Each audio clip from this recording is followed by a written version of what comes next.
Powered by अजोड insurance, हर एक कदम को सहयात्री।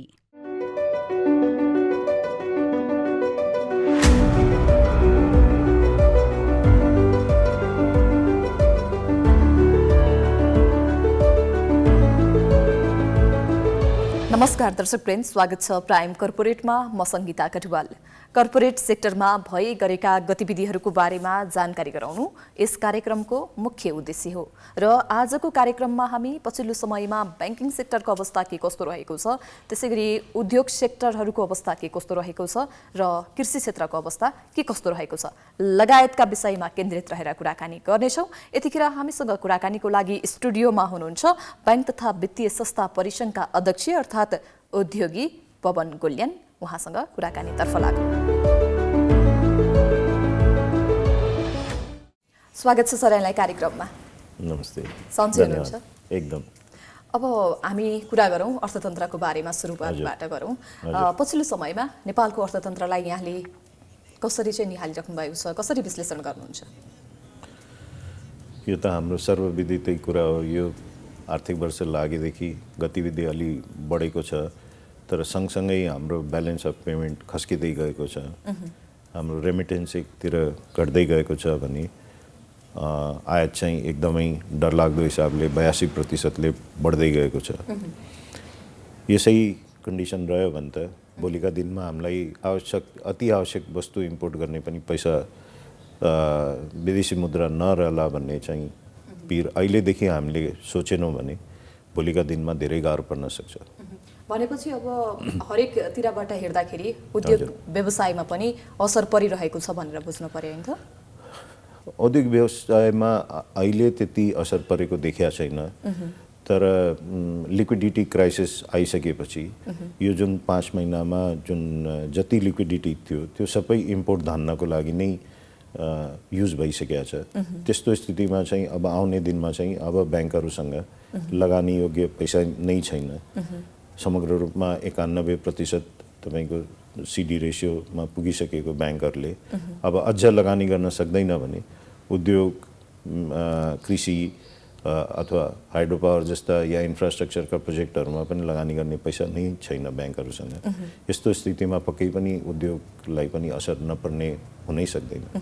अब भनौँ पछिल्लो समयमा तेस्रो फेजको कोरोना नेपालमा पनि सुरु भइसकेको छ, ओमिक्रोन पनि देखा परिसकेको छ र यसले भयावह रूप लिन सक्ने सङ्केतहरू पनि गराइरहेका छन् स्वास्थ्यविदहरूले। यो अवस्थामा चाहिँ अब यसले चाहिँ उद्योग क्षेत्रमा, व्यवसाय क्षेत्रमा चाहिँ के कस्तो खालको असर पर्न सक्ला? अब अघिल्लो चरणहरूमा जे जति असर पर्यो त्यसलाई उद्योगी व्यवसायीहरूले केही पाठ सिकेर अगाडि अब तयारी अवस्थामा छन् कि छैनन् होला, के लाग्छ यहाँलाई? यसो छ, हेर्नुहोस्, मेरो व्यक्तिगत सोचमा राख्न चाहे यसमा म कुनै विज्ञ त होइन, तर मैले सुनेको र अरू कन्ट्रीहरूमा भएको हिसाबले ओमिक्रोनले त्यति धेरै सर्ने चाहिँ एकदम हो, तर चाहिँ यस्तो भयावह स्थिति चाहिँ देखिएको छैन। मेरै आफ्नै परिवारमा पनि अब ओमिक्रोन हो या के हो यो त भन्न गाह्रो छ, टेस्ट छुट्टै नगराइकन। तर अहिले भएको कोभिडको केसेसहरूमा चाहिँ तुरुन्तै 3-4 दिनमा नै मान्छे एकदम निको भएर आउँछ। अब नेगेटिभ हुन त 5-7 दिन टाइम लाग्छ, त्यो आफ्नो ठाउँमा छ, तर त्यस्तो आत्तिनुपर्ने, डराइहाल्नुपर्ने स्थिति मैले पर्सनली चाहिँ देखिनँ। र जहाँसम्म उद्योगको कुरा गर्नुभयो, हामीले यो पाठ त पहिलो यो कोभिड आउँदाखेरि नै सिकिसकेका हौँ कि अब उद्योग सञ्चालन गरेन, व्यवसायहरू सञ्चालन भएन, आर्थिक गतिविधि भएन भने हामी चाहिँ उँभो लाग्न सक्दैनौँ, हामी धरातलमा पुग्छौँ। एकचोटि धरातलमा पुगेपछि चाहिँ उँभो लाग्न धेरै गाह्रो हुन्छ। त्यसैले अब त जुन स्थिति आए पनि, जुन परिस्थिति आए पनि उद्योगहरू सञ्चालन हुनैपर्छ। हाम्रा कामदार भाइ बहिनीहरूले देखि लिएर साना व्यवसाय गर्नेहरूको चुलो बल्नुपर्छ भन्ने कुरामा म एकदमै यो विश्वस्त छु र यो हुनैपर्छ भन्नेमा चाहिँ जोड गर्छु। भनेपछि अब यदि ओमिक्रोन लगायत अन्य जुनसुकै भाइरस आए पनि उद्योग व्यवसायहरू चल्नुपर्छ होइन। पहिले जसरी लकडाउन भयो र त्यसलाई केही अब हुन्छ नि स्मार्ट लकडाउन गर्ने केही विधिहरू अपनाएर पनि उद्योग व्यवसायहरू चल्नुपर्छ भन्ने यहाँको। जस्तै अब यहाँहरू लामो समयदेखि औद्योगिक उत्पादनमा संलग्न रहनुभयो, तर अहिले व्यापारमा विविधता ल्याउनु पर्ने आवश्यकता र कारण चाहिँ के पर्यो होला? पछिल्लो समयमा यहाँहरूले केही परिवर्तन पनि गर्नुभएको छ नि? हेर्नुहोस्, गोलियान समूह सुरुदेखि नै उत्पादनमुखी उद्योगमा मात्रै लागेको थियो, त्यो पनि निर्यातमुखी उद्योगहरूमा बढी लागेको थियो। फाइनेन्सियल सेक्टर र इन्सुरेन्स सेक्टरको सँगसँगै अलिअलि हाइड्रो पावरतिर पनि लागेको थियो। तर हाम्रो देशको आवश्यकताअनुसार हाम्रो कृषि प्रधान देश भनिन्छ र 2/3 जनता जुन काममा लागेको छ त्यसमा नै हामी चाहिँ अहिले डरलाग्दो हिसाबले इम्पोर्ट बढिरहेको छ। हरेक वर्ष त्यसको करिब करिब डबलै हुँदैछ इम्पोर्ट। त्यस्तो स्थितिलाई अब चाहिँ गर्नको लागि प्राइभेट सेक्टरको पनि एउटा चाहिँ रोल हुनु पर्यो, त्यसमा चाहिँ अगाडि आउनु पर्यो। नआइकन अब सबै भार चाहिँ सरकारलाई गाली गरेर पुग्ने भए त सबैले त्यही गरिराखेको छ, त्यस्तो गरेर मात्रै भएन, आफूले पनि गर्नु पर्यो भन्ने अठोटका साथ हामी चाहिँ यो कृषिमा, रिन्युएबल एनर्जीमा र टुरिज्ममा पनि पछिल्लो दिनमा हामीले अब अहिले भर्खरै 5 तारे होटल हायत प्लेस खोल्यौँ कालीमाटीमा, भर्खरै 1-1.5 महिना भयो। यो कोभिडकै बिचमा अहिलेकै बिचमा पनि खोल्यौँ। 2 वर्ष ढिलो भयो, त्यो आफ्नो ठाउँमा छ। तर यो सेक्टरहरूमा अब देशको आवश्यकता नै अब प्रायोरिटाइज गर्ने हो भने 1 नम्बरमा कृषि पर्छ, 2 नम्बरमा चाहिँ निर्यातमुखी उद्योगहरू पर्छन्, 3 नम्बरमा चाहिँ हाइड्रो पावर र रिन्युएबल एनर्जीहरू पर्छन् भने 4 नम्बरमा टुरिज्म। अब यो नम्बर यो यसरी नहेरौँ, 1, 2, 3, 4 मैले चाहिँ भन्न क्रममा चाहिँ यो अगाडि हुनुपर्छ त्यो अगाडि हुनुपर्छ भन्ने हिसाबमा होइन, तर यिनीहरू चाहिँ प्रायोरिटी सेक्टरमा पर्छन्। 5औं चाहिँ इन्फ्रास्ट्रक्चर पनि हो। अब जस्तै यो कोभिडकै बिचमा पनि यहाँले जुन एउटा हायत प्यालेस सञ्चालनमा ल्याउनु भयो होइन, हजुर, यो चाहिँ आवश्यक थियो या यसलाई अझ बढाउँ होइन, गोलियान समुदायलाई अझ अगाडि बढाउँ भन्ने तरिकाले चाहिँ सोचेर अगाडि बढ्नु भयो त?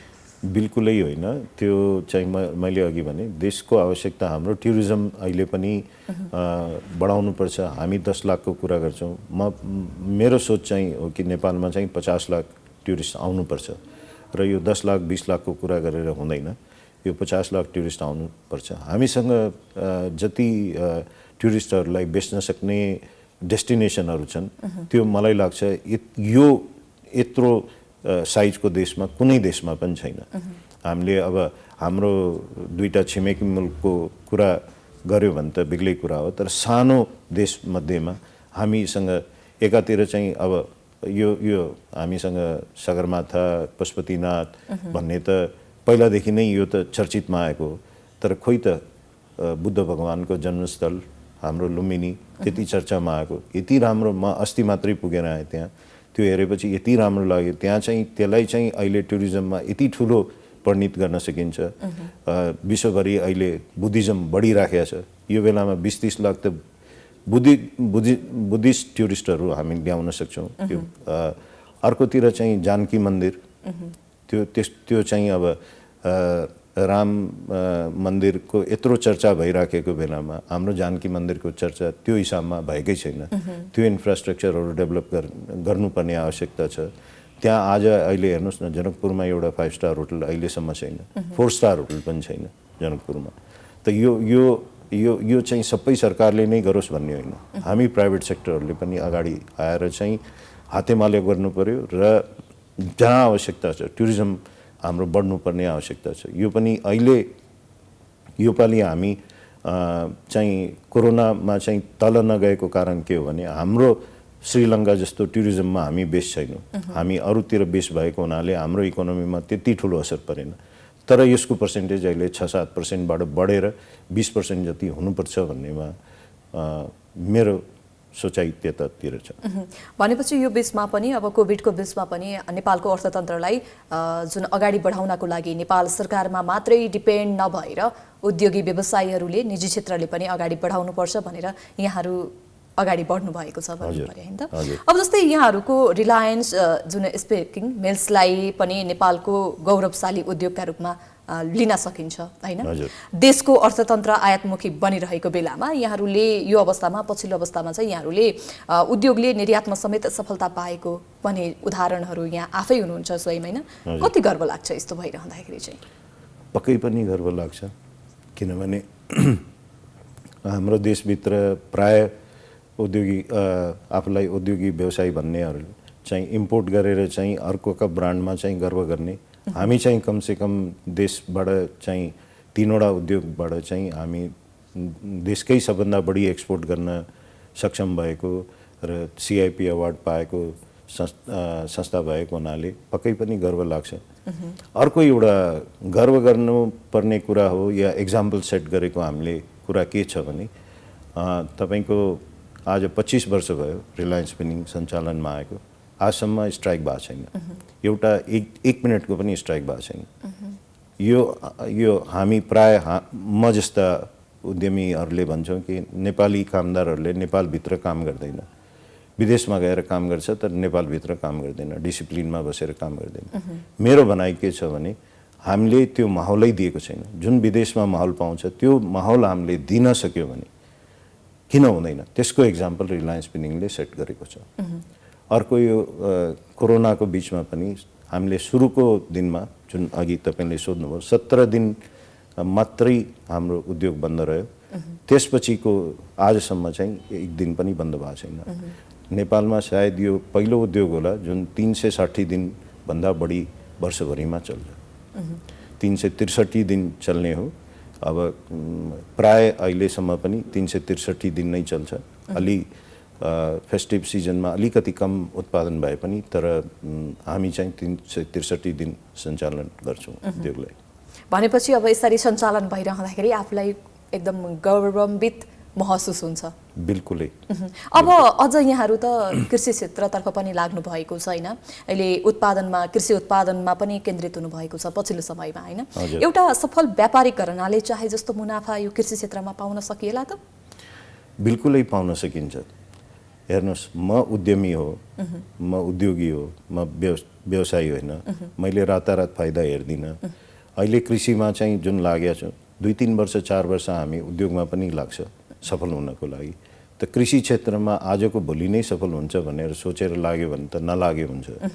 तर 3-4 वर्ष 5 वर्ष टाइम लगाइसकेपछि कृषिमा सफल हुँदैन भन्ने यो सम्भवै छैन। किनभने यो त दिगो व्यवसाय हो नि, मान्छे खाना त छोड्दैन नि त हैन। इम्पोर्ट बढिरहेको छ, इम्पोर्टको कस्ट हरेक दिन बढिरहेको छ। हाम्रो अलिकति पोलिसीहरू त्यसलाई चाहिँ नेपालको उत्पादनलाई अहिले बढावा दिने खालको छैन। त्यसमा चाहिँ मैले साना किसानहरूको एउटा वक्ताको रूपमा चाहिँ आफूलाई सरकारसँग चाहिँ वार्ता गर्ने र पोलिसी म्याटरमा चाहिँ कोसिस गर्ने चाहिँ काम म गरिराखेको छु आफ्नो तर्फबाट। आफ्नो लागि भन्दा पनि यो चाहिँ 2/3 जनताहरूको लागि नै एक किसिमको लडाई नै लडिराखेको छु म। त्यो आफ्नो ठाउँमा छ, तर कृषिमा चाहिँ फाइदा हुँदैन भन्ने कुरा गलत हो। जस्तै अब यहाँहरूले यो कृषि उत्पादन सँगसँगै सुरु गरे सँगसँगै राज्यलाई चाहिँ कतिको फाइदा हुन्छ नि यहाँहरूले उत्पादन गरेको कृषि? बिल्कुलै फाइदा हुन्छ, किनभने आजको सबभन्दा आवश्यकता आयातलाई घटाउने, आयात प्रतिस्थापन गर्ने हो र निर्यात बढाउने हो। कृषिमा हाम्रो कृषि उत्पादन भनेको तरकारी फलफुल र चाहिँ चामल र गहुँ मात्रै होइन, मकै मात्रै होइन। कृषि उत्पादन भनेको अल्लोदेखि लिएर हाम्रो लोक्ता कागजदेखि लिएर यिनीहरू पनि कृषि उत्पादन हुन्। यसमा त अल्लोमा त हामीले यो रिलायन्स स्पिनिङमा चाहिँ अहिले प्रोसेस गरेर एक्सपोर्ट गर्न सुरु गरिसक्यौँ। गएको वर्षमा चाहिँ जब एक्सपोर्ट हुने सम्भावना थिएन त्यो बेलामा हामीले अल्लो को चाहिँ घाँस किनेर सबै हामीले स्टोर गरेर राख्यौँ। अहिले चाहिँ त्यसको एक्सपोर्ट राम्रै भइरहेको छ। बिस्तारै यो बढ्दैछ। हामीले यहाँ भएका 3000 उद्यमी साना उद्यमीहरूलाई पनि त्यो धागो बनाएर दिँदैछौँ। र धागो चाहिँ जापान, कोरिया, ताइवान जस्ता कन्ट्रीहरूमा एक्सपोर्ट हुन सुरु भइसकेको छ। भनेपछि अब यहाँहरूको उत्पादनले विदेशमा पनि बजार लिन्छ भनेपछि एकदमै। पछिल्लो समयमा चाहिँ यहाँहरूले उत्पादन गरिरहेको कति प्रतिशत कृषिले चाहिँ विदेशी बजारमा हिस्सा लिएको छ? अहिले हेर्नुहोस्, प्रतिशतको हिसाबमा त हामीले उत्पादन भन्दा पनि हामीले चाहिँ बढी चाहिँ किसानहरूबाटै अर्ग्यानिक उत्पादनहरू किसानहरूलाई नै प्रोत्साहन गरेर उनीहरूबाट किनिरहेका छौँ। अब जस्तै महको कुरा गरौँ भने किसानहरूलाई नै ल यो चाहिँ अनप्रोसेस्ड र हनी चाहिँ उत्पादन गरेर हामीलाई दिनुहोस्। गाईको घिउको कुरा गऱ्यौँ भने किसानहरूलाई नै ल तपाईँहरू उत्पादन गर्नुहोस्, हामी बेच्छौँ भनेर माटो ब्रान्डमा चाहिँ हामी बेचिरहेका छौँ। महिलाहरूलाई ल अचारको राम्रो उत्पादन गरेर दिनुहोस्, राम्रो क्वालिटीको बनाउनुहोस्, हामी क्वालिटी कन्ट्रोल त्यसमा हामी गर्छौँ। त्यस्तो गरेर चाहिँ हामी यस्ता उत्पादनहरू टिमुरको भयो, धेरै किसिमको उत्पादनहरू छ, त्यो उत्पादनहरूलाई हामीले उहाँहरूलाई नै उत्पादन गर्न लगाएर अनि यो नै हो मैले गर्न खोजेको। यसमा चाहिँ पैसा कुनै व्यवसाय गर्यो भने सस्टेनेबल त हुनैपर्छ। पैसा कमाउनु भन्दा पनि यो काम गरेर चाहिँ साना किसानहरूलाई चाहिँ बढावा मिल्ने, उनीहरूले जुन मार्केट पाएको छैन त्यसलाई मार्केट दिलाउने काम भइराखेको छ यसमा। भनेपछि अब यो माटो मार्फत चाहिँ अब कतिपयले मार्केट पाइरहेका छैनन् हैन उत्पादन गर्ने, तर त्यो उत्पादन गरेर कहाँ लाने भन्ने खालको एउटा हुन्छ नि, त्यो अवस्थामा चाहिँ त्यो एउटा समस्या बनिरहेको थियो। त्यो समस्याको समाधान बनेर चाहिँ यहाँहरू आउनु भएको छ? बिल्कुलै हामी प्रयासरत छौँ। अहिले त्यो चाहिँ समाधानै गरिसक्यो भनेर गर्व गर्ने कुरा छैन यसमा। तर यस्तै हामी फेरि 2-3 वर्षपछि बसेर कुरा गर्दाखेरि पक्कै पनि जसरी रिलायन्स स्पिनिङमा आज गर्व गर्न सकिन्छ, कृषिमा पनि त्यस्तो गर्व गर्ने मौका चाहिँ पाइन्छ होला भन्ने म विश्वास गर्छु। आशा गरौँ अब केही समय पछाडि यहाँसँग यसै गरी इन्टरभ्यू लिइरहँदाखेरि अब नेपालमा उत्पादित जति पनि लोकल ब्रान्डहरू छन् नि तिनीहरूले चाहिँ यहाँहरूको माटोले सबैलाई समेट्न सफल भएको छ भनेर इन्टरभ्यू लिन पाऊँ, यहाँहरूलाई अग्रिम शुभकामना छ। धन्यवाद। आज हामी विशेष गरी केन्द्रित रहेका छौँ पछिल्लो समय नेपालमा जुन कृषि क्षेत्रको अवस्था के रहेको छ, औद्योगिक क्षेत्रको अवस्था के रहेको छ र आयात निर्यातको अवस्था के छ लगायतका विषयमा केन्द्रित रहेर कुराकानी गरिरहेका छौँ। हामी छोटो ब्रेकपछि पुनः उपस्थित हुनेछौँ।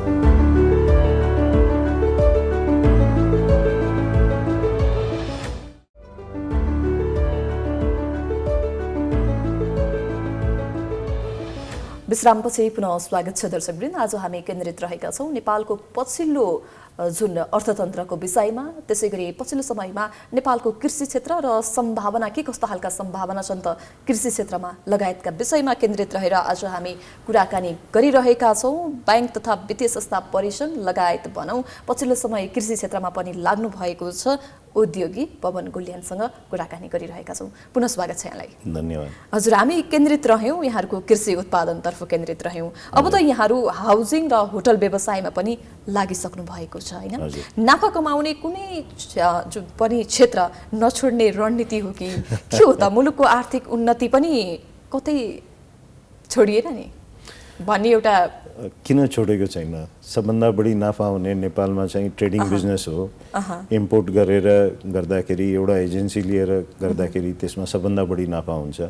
हामीले उद्योग गर्दाखेरि 3000, 4000, 5000 कामदारलाई काम दिएर एकदमै दुःख गरेर अलि थोरै पैसा कमाउँछौँ। तर एउटै एजेन्सीमा 10वटा 20वटा मान्छेलाई रोजगारी दिएर अनि त्यसमा चाहिँ धेरै धेरै पैसा कमाउन सकिन्छ भन्ने कुरा मैले नजानेको त होइन, तर त्यस्तो काम त मैले गरेको छैन।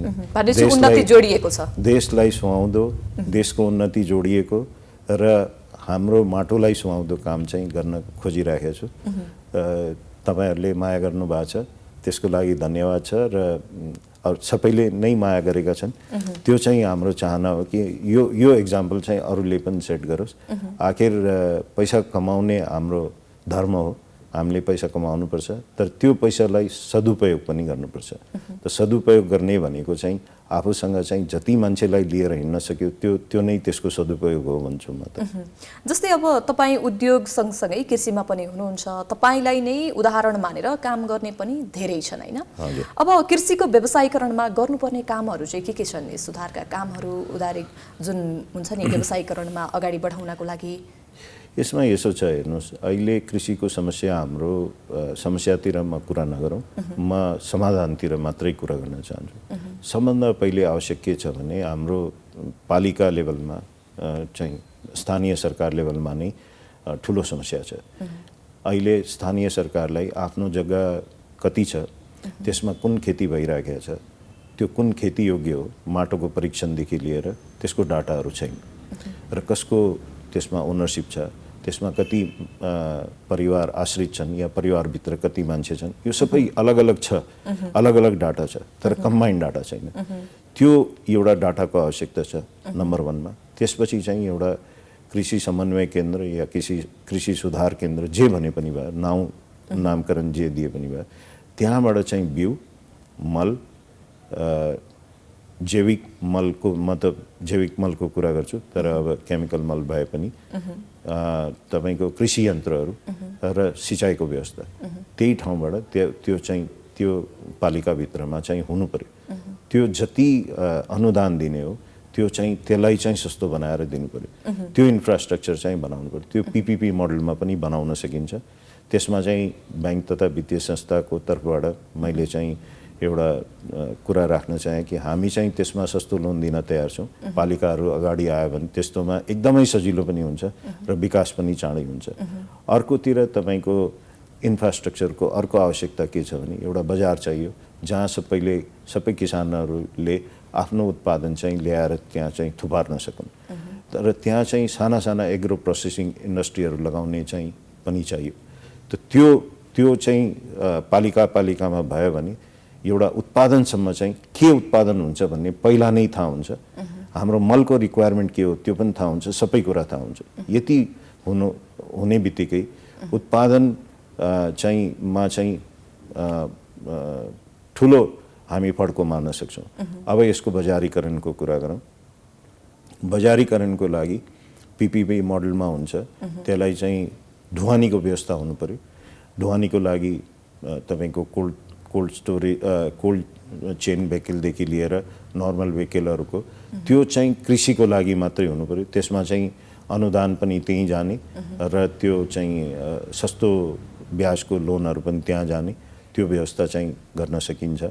त्यो गर्ने बित्तिकै त्यो चाहिँ ढुवानी अब बजारहरूमा हुन सक्छ।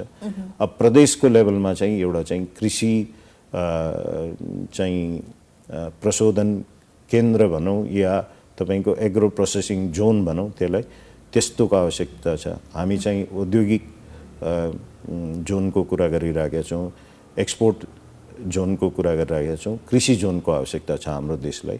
त्यसको त्यहाँ के हो भने ठुला उद्योगहरू आउनु पर्यो। त्यो कृषि उत्पादन जुन हाम्रो भएको छ त्यसलाई प्रोसेसिङ गरेर जुन हाम्रो इम्पोर्ट हुन्छ आयात प्रतिस्थापन पनि गर्ने र त्यसलाई चाहिँ एक्सपोर्ट पनि गर्ने। अब दुधको उत्पादन हुन्छ, मिल्क हलिडे हुन्छ, 2 दिन मिल्क हलिडे भन्छन्। हामी 7 दिन चिया खान्छौँ, हामी 7 दिन दुध खान्छौँ, बच्चाहरूले दुध खान्छ, गाईले दुध दिन्छ भनेपछि 2 दिन मिल्क हलिडे भनेको के हो? यस्तो विडम्बना छ किसानहरूको। त्यो सबै विडम्बना चाहिँ यस्तो काम भयो भने यसबाट चाहिँ समाधान हुन्छ। र बजारमा पनि अब काठमाडौँ, पोखरा जस्ता बजारहरूमा सामान ल्याएर त्यहाँ बेच्नको लागि एउटा कालीमाटी बजारले मात्रै पुगेन। यो चाहिँ माफिया तन्त्र छ कालीमाटी बजारको, जसले गर्दाखेरि किसानले मोल पाउँदैन। तर हामी चाहिँ एज अ चाहिँ हामी आम जनताले कतिको दिनुपर्छ? आज किसानले 10 रुपियाँ पाउनेमा हामी 50 रुपियाँ तिरिरहेका छौँ। यो कहाँसम्म सक्यो? हाम्रै आँखा तल यत्रो ठुलो अराजकताको स्थिति छ। किसानको लागि मैले किसानको फेभरमा कुरा गर्दाखेरि अराजकताको स्थिति छ। यसलाई चाहिँ निकेल गर्नको लागि त्यहाँ झगडा गर्नुभन्दा अरू संरचनाहरू चाहिँ बनाउनु पर्ने आवश्यकता छ। त्यो अब सरकारलाई दोष दिनु, अरू माफियाहरूलाई दोष दिनु भन्दा पनि आफैबाट सुधार गर्नु पर्यो भनेर यहाँ स्वयं आफै लाग्नु भएको छ। अलिकति मैले प्रसङ्ग बदल्न चाहे। पछिल्लो समयमा ब्याङ्किङ सेक्टरको अवस्था, बैंक तथा वित्तीय संस्थाको अवस्था चाहिँ के कस्तो रहेको छ? अब यहाँ त त्यसमा पनि आबद्ध हुनुहुन्छ। हजुर, त्यो पक्कै पनि अब लिक्विडिटी क्राइसिस छ अहिले। इम्पोर्ट मैले अघि सुरुमै भने इम्पोर्ट बढेको छ। त्यसले गर्दाखेरि अहिलेको स्थिति चाहिँ ब्याङ्कसँग लगानी योग्य रकम छैन। त्यो भएपछि ब्याङ्कले त गाली खाने भइहाल्यो नि। ब्याज पनि बढ्दो क्रममा छ। रेमिटेन्स घटेको हुनाले डिपोजिट आइराखेको छैन। त ब्याङ्किङ सेक्टर त पक्कै पनि अलि तनावमा छ, ठुलै तनावमा छ। यो कहिलेसम्म चाहिँ लमिन्छ जस्तो लाग्छ यहाँलाई? हेर्नुहोस्, यसमा चाहिँ 2-3वटा कुरा हुन आवश्यक छ। एउटा त सबभन्दा पहिले त इम्पोर्टलाई नै घटाउनुपर्छ।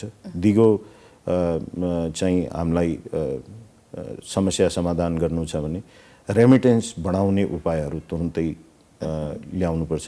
हाम्रो प्यारलल इकोनोमी चलेको सबैलाई सर्वविदित छ, त्यसको सोल्युसन हामीले तुरुन्तै ल्याउनुपर्छ। म सोल्युसन पनि भनिदिन्छु।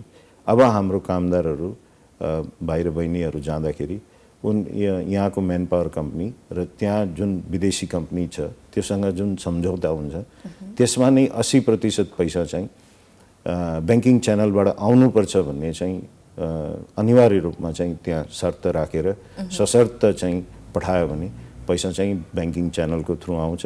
अहिले 10 खर्ब जति आइराखेको, तर वास्तवमा 20 खर्बभन्दा बढी आउनुपर्ने त्यो नआइराखेकोलाई ल्याउने चाहिँ हामीले चाहिँ पहल गर्नुपर्ने धेरै ठुलो आवश्यक छ। यसमा चाहिँ प्राइभेट सेक्टरले भन्दा पनि सरकारले नै चासो लिनु पर्यो र यो तुरुन्तै आजको भोलि नै गर्न सकिन्छ र बिस्तारै यसको असर देख्न थालिन्छ एकातिर। अर्कोतिर चाहिँ इम्पोर्ट घटाउनको लागि केही एउटा चाहिँ अहिलेको लागि अब ओमिक्रोन पनि आयो, यसले पनि एउटा केही न केही गर्छ। फेरि खोपको लागि पैसा चाहिन्छ, त यत्रो पैसा सरकारसँग छैन अहिले। अब ऋण लिनुपर्ने आवश्यकता छ भने 15% चाहिँ कोभिड ट्याक्स चाहिँ इम्पोर्टमा लगाइदिनु पर्ने हुन्छ। आजदेखि नै लगाइदियो भने त्यो चाहिँ कृषि को क्षेत्रमा पनि लगाइदियो भने यहाँ कृषिको उत्पादन हुन्छ। हामीले यो सोच्नु हुँदैन कि यसले चाहिँ महँगो हुन्छ, यही प्रश्न आउँछ। तर कृषिको उत्पादनमा लगायो र अरू तयारी वस्तुहरूमा लगायो भने त्यो महँगो भएर मलाई लाग्दैन त्यसले चाहिँ फरक पर्छ। हामी नेपाली जनताले अहिले पनि धेरै महँगोमा खाइरहेका छौँ, बिचौलियाहरूले फाइदा उठाइरहेका छ। त्यसबाट चाहिँ 15% लियो भने त्यो चाहिँ अलि महँगो भएर पनि आखिरमा रिटेलमा चाहिँ त्यति महँगो नहोला। त्यो पनि सरकारले अलिकति कन्ट्रोल गर्यो भने यो लगाउने बित्तिकै तपाईँको केही न केही इम्पोर्ट कम हुन्छ र सरकारलाई अहिले राजस्व पुगेको छैन। यो राजस्व आएको यसलाई चाहिँ हामी यो कोभिडलाई को खोप अझ बढाउनको लागि या हस्पिटलहरूलाई अझ विस्तारित गर्नको लागि चाहिँ खर्च गर्न सकिन्छ। अब मैले अलिकति यो ब्याङ्कतिरै जुड्न चाहेँ। तपाईँ उद्योगीहरूको आवाज अलिकति चर्किलो हुन्छ, सरकारले पनि सुन्छ भन्छन् होइन, तर तपाईँहरूले भनेको मान्छेलाई त ब्याङ्कसम्म पुग्नै गाह्रो हुन्छ होइन, अब ऋण पाउनै मुस्किल छ भनिन्छ नि, किन होला त्यस्तो? यसमा यो कुरा एकदम सही हो, यसलाई चाहिँ झुटो छ भन्न मिल्दैन। तर के छ भने यो सरकारले जुन पछिल्लो दिनमा नीति ल्यायो त्यो नीति नराम्रो होइन। यो सहुलियतपूर्ण कर्जा दिनुपर्छ, यसको म पनि अब एनएमबी ब्याङ्कले त सबभन्दा बढी दिएको मध्येको ब्याङ्क हो, त त्यो दिनुपर्छ भन्नेमा म आफै छु। यो कर्जा आउनुपर्छ भन्नेमा चाहिँ त्यो बेला युवराज खतीबाट अर्थमन्त्री हुँदाखेरि मैले पनि त्यसमा लागेर चाहिँ यो चाहिँ आउनै पर्छ, महिलाहरूलाई अलि बढी दिनै पर्छ, महिलाहरूको कर्जा डुब्दैन भन्ने कुरामा मैले पनि जोड गरेकै हो। तर क वर्गको ब्याङ्कले गाउँ गाउँमा गएर कर्जा दिन सक्दैन। हेर्नुहोस्, अहिले सरकार यो राष्ट्र ब्याङ्कले ल्याएको नीति, अर्थ मन्त्रालयले ल्याएको नीतिमा क वर्गको ब्याङ्कलाई चाहिँ गाउँ गाउँभित्र पठाउनु, त्यो चाहिँ मैले पनि प्रयास नगरेको होइन। एनएमबी ब्याङ्कमा प्रयास गर्दाखेरि पनि त्यो चाहिँ सम्भव देखिनँ मैले। त्यसैले त्यसलाई चाहिँ अबको नीति चाहिँ कहाँनिर चेन्ज गर्नु पर्यो भने यो माइक्रो फाइनेन्स सहकारीहरू यति छन्, गाउँ गाउँमा छन्, पहाडमा पनि छन्, हरेक ठाउँमा छन्। हामीलाई ब्रान्च खोलाउनुभन्दा क ख ग वर्गकोलाई खोलाउनुभन्दा उनीहरू मार्फत हामीले चाहिँ उनीहरूलाई एजेन्ट बनाएर चाहिँ काम गर्न दिनुपर्छ। त्यो भयो भने पेनिट्रेसन राम्रो हुन्छ र यो जुन अहिलेको जुन समस्या छ यो एक हदसम्म समाधान पनि हुन्छ। आशा गरौँ यस्ता समस्याहरूको समाधान चाँडै नै हुनेछन् होइन, यस्ता समस्याहरू सुन्न नपरोस् आशा गरौँ। अब अलिकति यहाँ उद्योगी भएको कारणले नै गर्दाखेरि पनि अब व्यापार गरेर सहजै नाफा आर्जन गर्न चाहने जो कोहीको पनि इच्छा हुन सक्छ होइन। अब त्यस्तो खालको व्यक्तिलाई चाहिँ जुन आर्जन गरिरहेका व्यवसायीहरूलाई चाहिँ उद्योगी बनाउन सकिन्छ कि सकिँदैन त? त्यसको लागि सरकारले नीति ल्याउनुपर्छ। उद्योगमा चाहिँ नाफा बढाउनु पर्यो र चाहिँ आयात मुखी व्यापारमा चाहिँ नाफा घटाइदिनु पर्यो। यो मैले अघि 15% भनेको त्यसको लागि एउटा चाहिँ राम्रो कदम हुन सक्छ र त्यो उद्योगको लागि चाहिँ सहज। अब अहिले बिजुली फालाफालको स्थिति छ भने औद्योगिक उत्पादनमा चाहिँ बिजुलीलाई अलि सस्तो बनाइदियो र खास गरिकन निर्यातमुखीको लागि जुन रेटमा चाहिँ हामी बिजुली निर्यात गर्ने प्रयास गर्दैछौँ त्यो रेटमा चाहिँ दियो भने जुन आधी करिब 50% कममा छ त्यतिमा दियो भने निर्यातै बढ्न सक्छ। हामीले चाहिँ धेरै रोजगारी जन्माउन सक्छौँ। त्यस्तो भयो भने अलि बढी नाफा भयो भने त्यस्ता व्यवसायीहरू पनि उद्योगतिर लाग्छन्। नलागेको होइन, पहिला पनि लागेकै हो। कार्पेट इन्डस्ट्री धेरै एकैचोटि त्यसरी नै आयो, गार्मेन्ट पनि त्यसरी नै आयो, पश्मिना पनि त्यसरी नै आयो। जब नाफा हुन्छ आफै आउँछ मान्छे, होइन? त त्यसैले त्यसलाई चाहिँ पक्कै पनि ल्याउन सकिन्छ, तर त्यसको लागि सरकारले नीतिमा अलि परिवर्तन गर्नु आवश्यक छ। भनेपछि सरकारले नीति परिवर्तन गर्यो भने यो हुनामा कुनै समस्या छैन।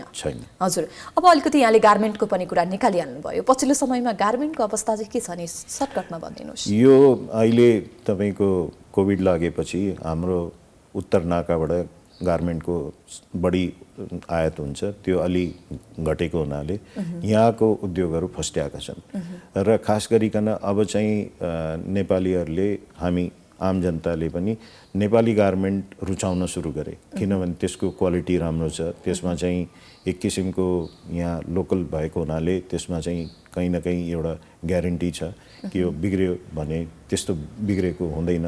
अब विदेशबाट आएको क्वालिटी त त्यहाँको त सबभन्दा सस्तो र नराम्रो क्वालिटी चाहिँ डम्पिङ गरेको छ नेपालमा।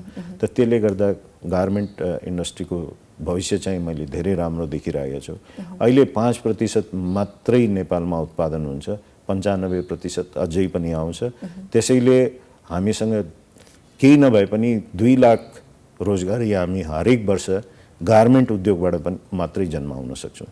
यसको लागि अलिकति ट्रेनिङको लागि व्यवस्था श्रम मन्त्रालय र उद्योग मन्त्रालयले मिलेर गरिदिएको खण्डमा बजेट छ, तर युटिलाइज भएको छैन। त्यस्तै बजेटलाई मात्रै खर्च गरिदियो भने हामीले चाहिँ यसमा चाहिँ दक्ष कामदारहरू नपाएर पनि यो उद्योग अलि सफल भइरहेको छ। दक्ष कामदार हुने बित्तिकै यसमा 2 लाख जतिको रोजगारी बढाउन सक्छौँ हामी।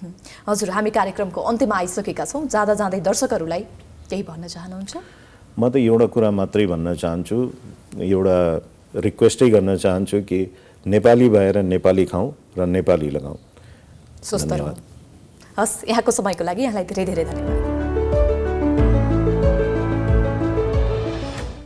दर्शकवृन्द, आजको कार्यक्रममा हामीले पछिल्लो समयमा ब्याङ्किङ सेक्टरको अवस्था के कस्तो रहेको छ र नेपालको उद्योग क्षेत्रको पछिल्लो अवस्था र अब आउने दिनहरूमा यसलाई सुधार गरेर लग्नको लागि के कस्तो खालको पहल कदमीहरू चाल्नुपर्छ लगायतका विषयमा केन्द्रित रहेर आज हामीले कुराकानी गर्यौं। आजलाई प्राइम कर्पोरेट यति नै। हेर्दै गर्नुहोला प्राइम टाइम्स एचडी।